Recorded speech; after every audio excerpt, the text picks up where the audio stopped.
This is an old story. I think this story originated late 1800s, early 1900s. But some of the cultural notes that I discovered with the story is the origins we know as Trinidad. It's a Trinidadian story, but the Kadoo or the pumpkin has significance. And then it's the mixture of cultures and spirituality and the name in the story and of course, the food. And so all of this adds layers to the Indo-Caribbean aspect of the story.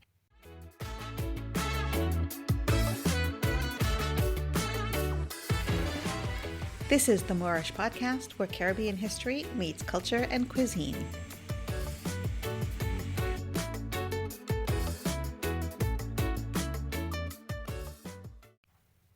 Hello, Kesha. Welcome back to the Moreish podcast. Hi, Hema. Glad to be here. I am excited, as usual, to have you tell us a folktale and dive into a little bit of the backstory. And Kesha was actually in my neighborhood doing some storytelling, and I got to go out and watch you live and in person, and it was so much fun. Oh, thank you. Thank you so much. It was great to see you. It was the first time we actually met face to face. We've been doing this virtual recording for a very long time now, so what a treasure to see you do your storytelling and engaging live and in person. Wow, thank you so much. So today we're diving into some more Caribbean folklore and folk tales. And in previous episodes, we've sort of had a list of countries that we wanted to talk about. And this time, you have the list and I don't. Yes. So we traveled the Caribbean with our stories, but I wanted to dive a little bit deeper on Indo-Caribbean folklore as well as Chinese Caribbean, because there's a difference. A lot of similarities, but differences in the way that the stories are told. And so you trusted me to go and dive in on my own. And I did. So I've got a special story for us today. And it originates in Trinidad. So what I did learn was a lot of the Indo-Caribbean stories easily found in Trinidad and Guyana. Not that they're not in the other islands, they're just a little harder to dig up. So this story is one that I thought I was familiar with, but nah, it is not. All right. I'm curious if this is one that I've heard, given that my family is Trinidadian, but let's dive in. Yes, let's dive into this. So I've got my little note here on the side just because I want to make sure that I pronounce this part correctly. So I want to tell you the origin of the story and try to use its original name. So the original name of this story is Kadoo Ki Beti, the pumpkin daughter. So this is a story about an old woman who lives in a village and she's just on her own. And she wants a child so desperately. She wants a child. So let's dive in. Long ago, not yesterday, not today, but the time where the sun still took its time climbing into the sky and the moon would shine bright across the cane field at night. Mama Savitri lived in a small house. Just her. She and she garden, they would say. She would tend to that garden day in and day out. She would weed and hum to herself. And every evening, she would light her diya and pray.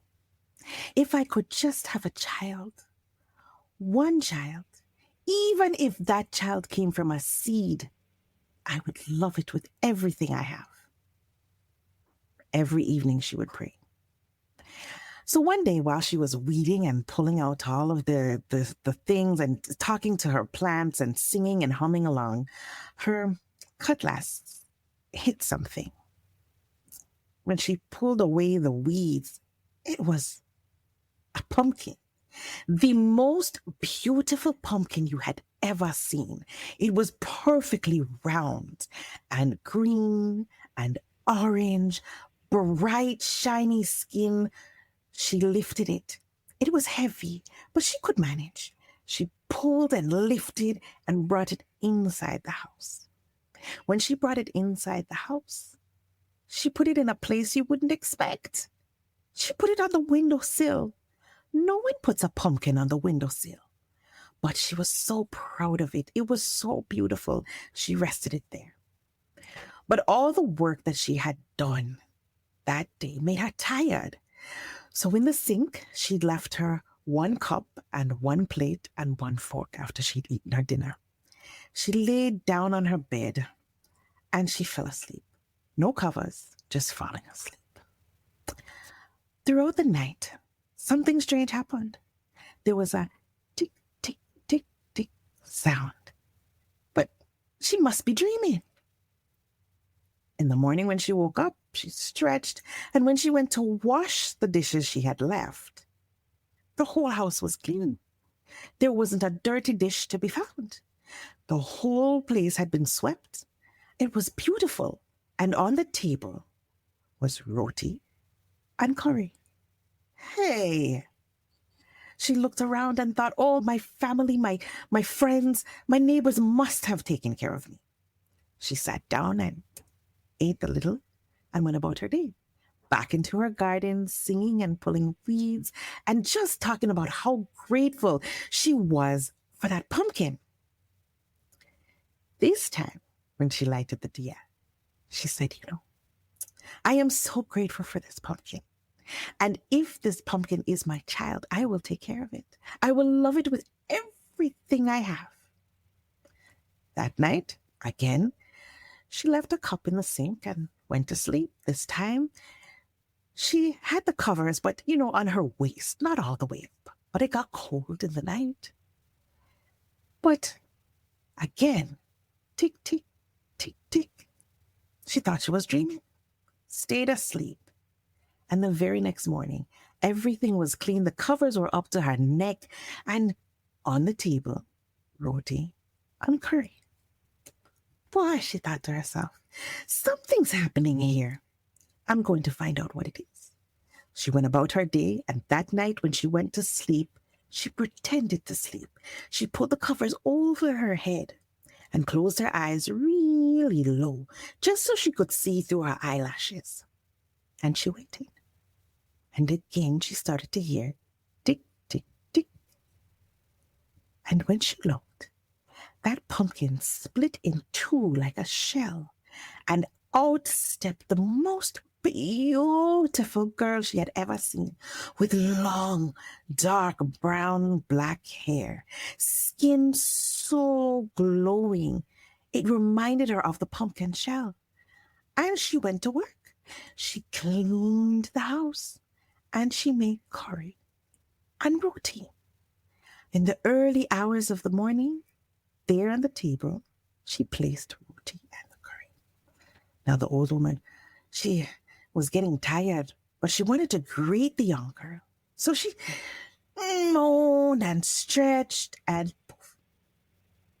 When she finally got out of bed and looked around, the girl was gone, and the pumpkin was perfect in its place, like it wasn't moved.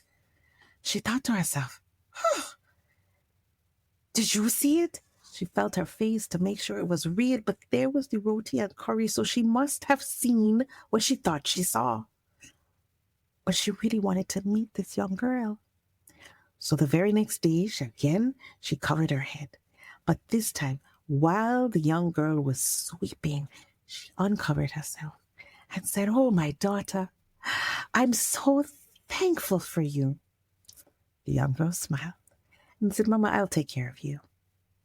And she sat down, and the house was cleaned, and there again, roti and curry. And then she couldn't help it. She had to tell of her great fortune. So out she went into the village, and she started to tell the people about her daughter and about the pumpkin and what had happened. At first, no one believed her. But over time, they started to think of something. maybe it was true. She always looked well dressed and all put together. And look at her jewelry, they thought. And of course, in every village in the world, there was a little bit of jealousy. So there was a neighbor who wanted to really see for themselves if it was true. So in the night, that neighbor crawled up to her window and peeked through. When she peeked through, she saw the beautiful pumpkin daughter. She couldn't believe it. And of course, jealousy boiled and bubbled in her chest. It bubbled so much that she opened the door, slipped inside, grabbed those pumpkin shell pieces, took them out into the road and smashed them. And just like that, poof, the pumpkin daughter disappeared, leaving behind pumpkin seeds. Oh, Mama Savitri woke up and she was so hurt. She couldn't believe what had happened.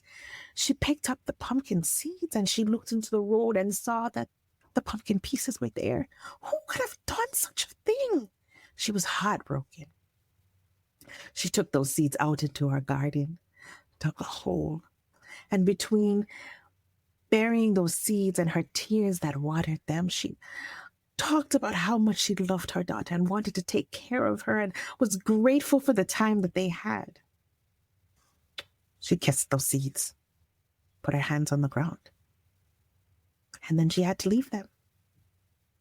But very quickly, almost like magic, vines started to come out of the ground. They came out of the ground and sailed along almost like an ocean wave out past her garden, stretching all through the countryside. And quickly, very quickly, pumpkins popped up, little ones. Now you would think Mama Savitri picked a pumpkin and there was her daughter again, but that didn't happen. Unfortunately, it was just her, she, and she got in, as they would say. But those pumpkins, they were the most beautiful pumpkins that they ever saw. But now, everyone had a pumpkin to eat, to nourish them, to spend time with them. So even though she no longer had her daughter, she was still proud because those little seeds were still giving and giving. Oh, my heart. It's a good story. It's a sad story, all rolled into one. It is. And this is an old story. I think in the notes that I found said that this story originated late 1800s, early 1900s. So I'll tell you the challenge with the story now. The challenge in finding the story was I could only get a summary. And so I had to build the story. And so it's fun when you get to build the story. But I still had to keep that. I wanted to make it happily ever after, but I couldn't because that's not the nature of the story. So I had to keep it with its origins. But some of the cultural notes that I discovered with the story is the origins we know is Trinidad. It's a Trinidadian story, but the Kadoo, or the pumpkin, has significance. So the pumpkin represents fertility and new beginnings, and so it's very important that the story was set in that way. And then there's the diya, which is the lamp that she lit, and that is, you see it more during Diwali, I want to say. And so it had that cultural reverence there. And then it's the mixture of cultures and spirituality and the name in the story and of course, the food. And so all of this adds layers to the Indo-Caribbean aspect of the story. And we know that a lot of the Indians who came to the Caribbean as indentured servants, they came with their own stories, just as the Africans did in a very different way, but they came with their stories. They came with their food. And so they live on in the stories, right? And we see that here. before you started, I said, I'm wondering if it's a story that I recognize. And I've never heard this one before. And that's not unusual because there are so many folk tales that there's no way I'm going to know every single one that's been told. And it's not like the scary, or it doesn't have that sort of big lesson that you might get from an Anansi story or something else that gets told over and over and over again. There's more subtleties to this one. There is, there is. It was very interesting unveiling the stories and really kind of choosing which one to tell. I chose this one because I remembered how to say the names.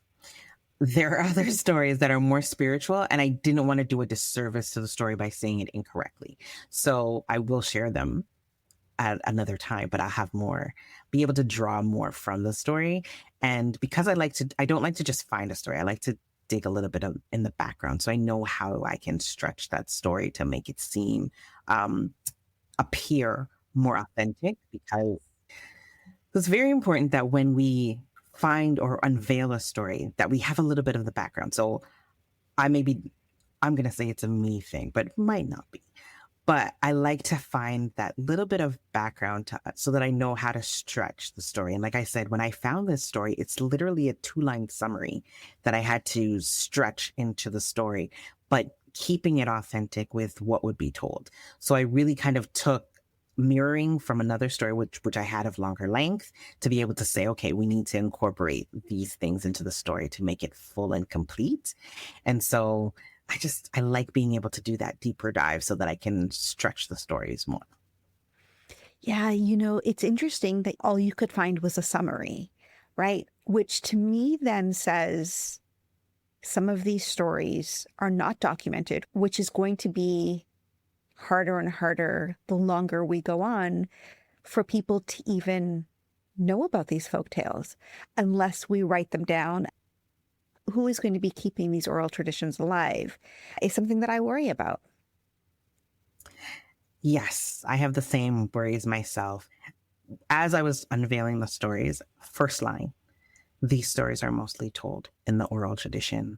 So I was like, okay, I may not find anything. I might just find a title, and I have to keep digging and digging.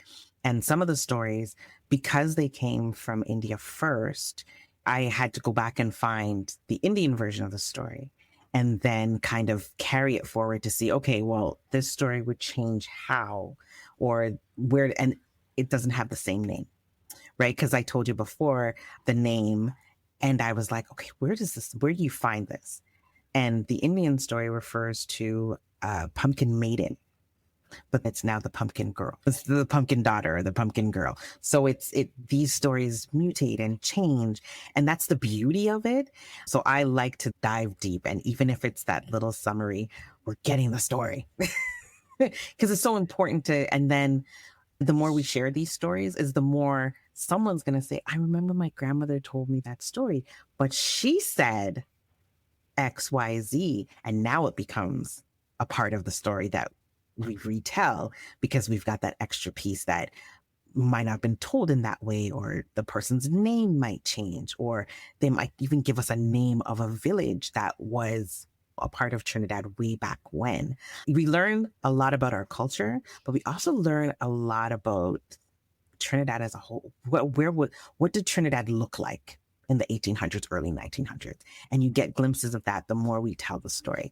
And I think that's what I love about living history. Our stories are a living history, and we need to embrace that and continue to share our stories, because every little bit is how we put our stories together. Even the Anansi stories that we traditionally know, I've told stories where someone's like, I remember the ending a little bit different. And so I'm like, okay, can I use that?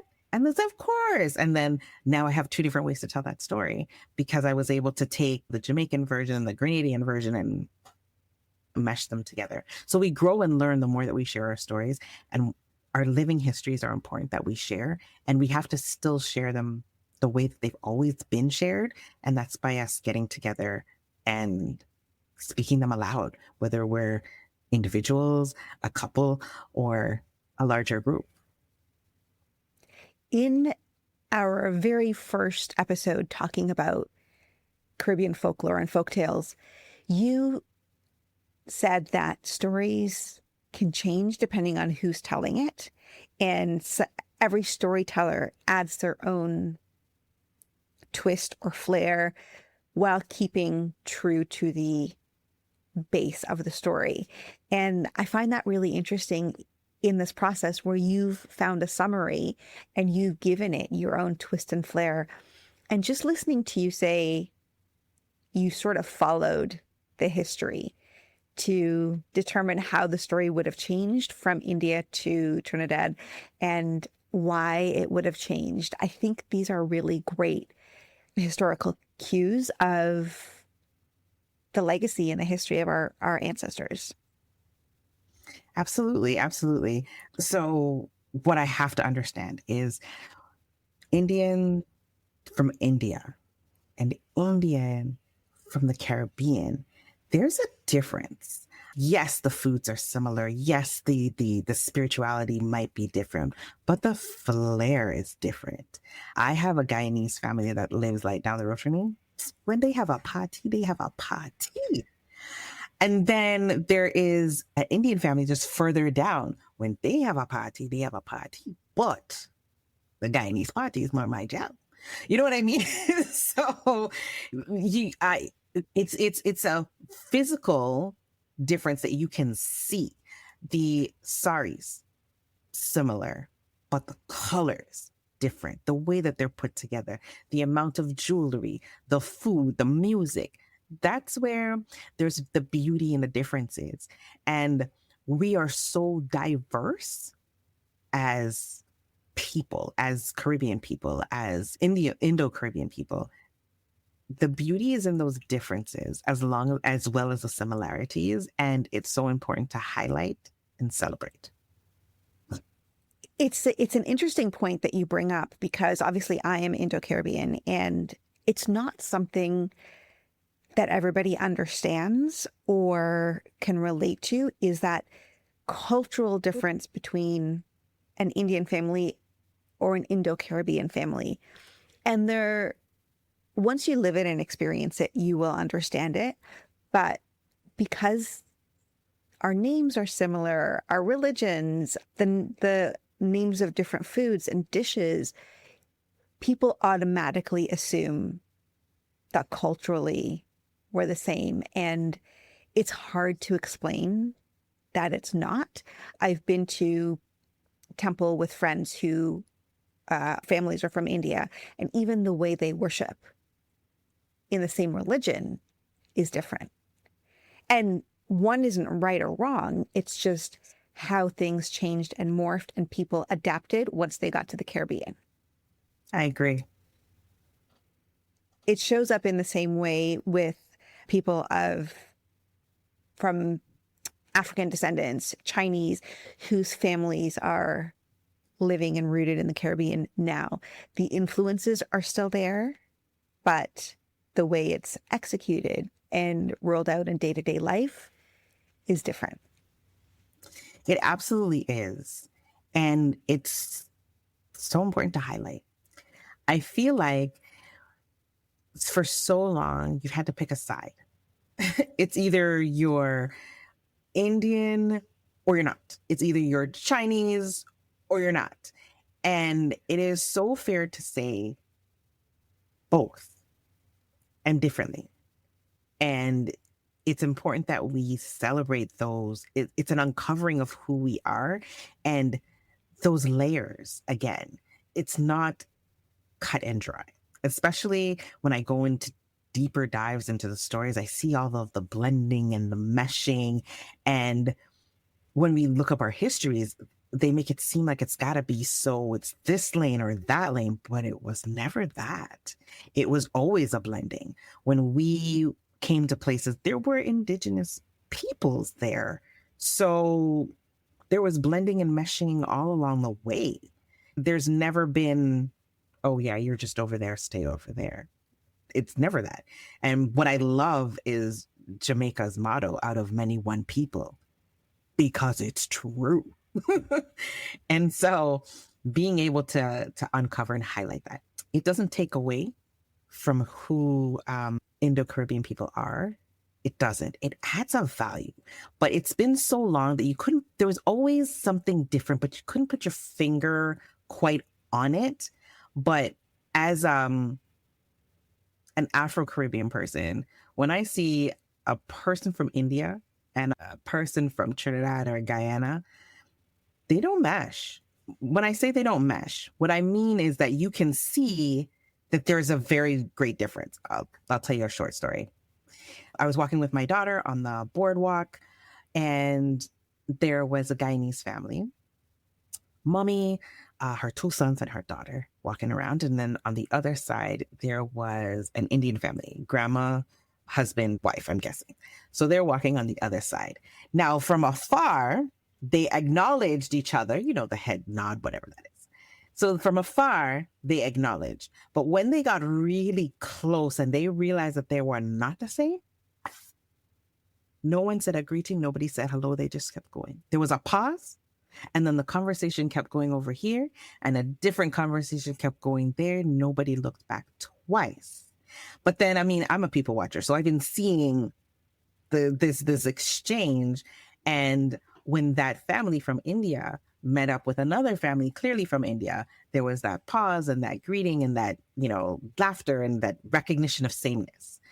But it was just interesting to see from afar, they recognized the sameness, but somehow it disappeared by the time they became side by side.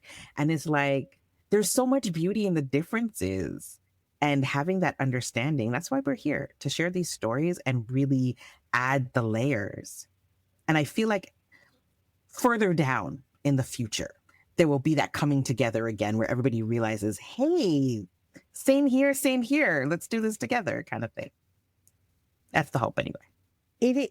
It really is such an interesting dynamic to watch, to experience, to be a part of.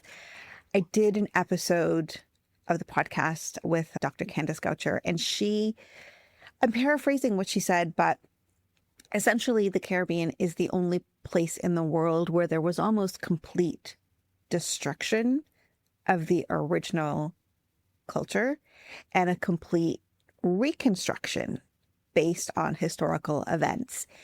And also, as we talk about Caribbean culture, I also have to say it's not a monolith, because every single country, while we have a shared history generally and a shared culture based on historical events, every country has its own culture and its own unique peoples and foods and recipes and ways of doing things.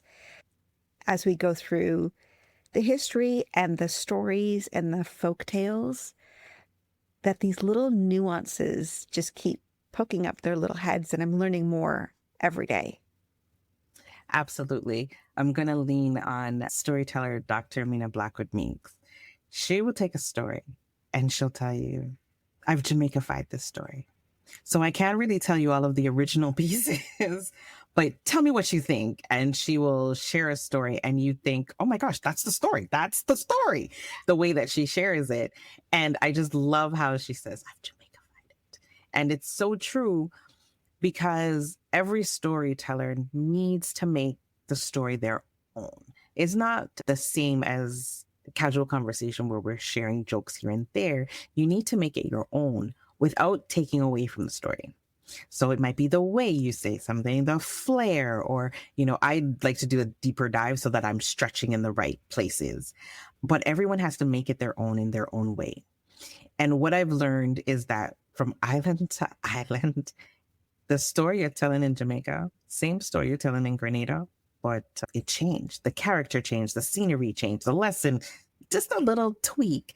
And so I've told stories with Sandra Whiting where we've done that. We told a story, I think it was a Nancy and Tiger, and she told a Jamaican version of the story and I told another version of the story. And we had the audience decide which story they liked better. And it was interesting to say, oh, I remember that part. And everyone could tell you where they were when, which was really exciting. But we have our own little flair and background that we carry with the story from the different islands. But when we are together, we amplify everything. It's that no man left behind mentality. And I think that's what I love the most about being a Caribbean person, because there is that no man left behind. You walk into a space and you don't know anyone, but let your accent slip out, and it's like everyone comes to hey, we're picking you up, we're carrying you, we're taking you here because, we're kin. You don't know anybody, but you're kin. And so just seeing that, experiencing it in person, seeing it in interactions with people, it's something that I can say is the boldest and the most extensive in the Caribbean. I mean, other cultures, they do have it, but they're specific. They're specific in, like I said, having that Indian heritage connection. But in the Caribbean, we don't care what you look like. Once you sound like us, we're in. You know what I mean? And so even when I hear folks from Ireland speak, the way that they speak sounds a lot like patois. So when you walk into a room and you hear that, you're like, we're kin. Maybe we're not. But in that moment, we've connected, and the connection's hard to deny. It's not a passing association. It's where we're now connected. We're traveling together. No man left behind. It's funny that you say that about Ireland. I was recently in Dublin, and I did a walking tour led by a man that was born and raised in Dublin, and we were having a conversation, and he brought up that Jamaican accent, Irish accent, and he had an explanation for why it sounds the same. But from his perspective, there is a kinship between Irish people and Jamaican people and the accent. So it's interesting to hear you say that, and also to have experienced somebody born and raised in Dublin saying the same thing. No man left behind. This story, The Pumpkin Girl, there are little cues that indicate that it is a story that originated in India, like the diya, and it's just a little clay pot with some oil, like a tiny lantern, very often used in religious scenarios, and you'll see it all over the place for Diwali, but also the food, the roti and the curry. Yeah, when I uncovered the story, I had two sentences. And so the roti was mentioned, the curry was mentioned, and the diya was mentioned, but it was like, okay, how do we pull all of these together? And I knew that based on where I found the summary, I knew that the female character was Indo-Caribbean, but I didn't have a name. So I had to give her a name that would likely be. So now you're like, okay, I got to add a layer here, but keep it consistent. And then knowing the reverence that the pumpkin has, the story was about the pumpkin. I knew that from the beginning. I didn't know the reverence until I dug a little bit deeper. So it's like, okay, you can't change that to a coconut unless you're going to retell the story very differently. So I had to keep that. Another fantastic story that leads to some interesting conversation that I'm still going to ponder as the days come, as I listen to the story back. There's going to be new things that I discover in your telling of this story.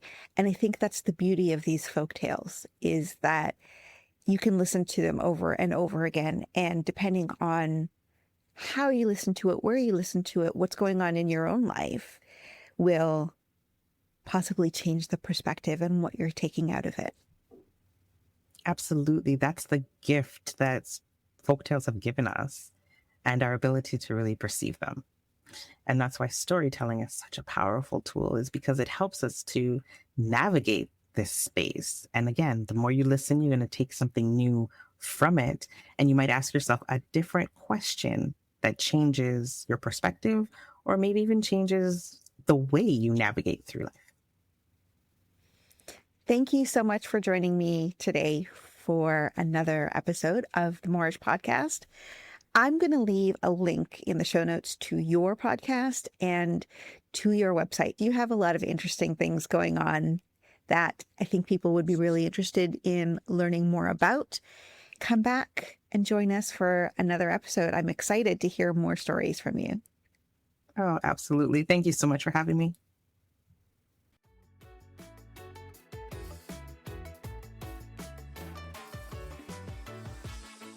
Thanks for joining me for today's episode of the Moreish podcast.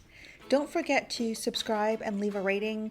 It really does help in getting the podcast in front of more people. Follow on Instagram, TikTok, and YouTube for videos and more. And I'll see you for the next episode.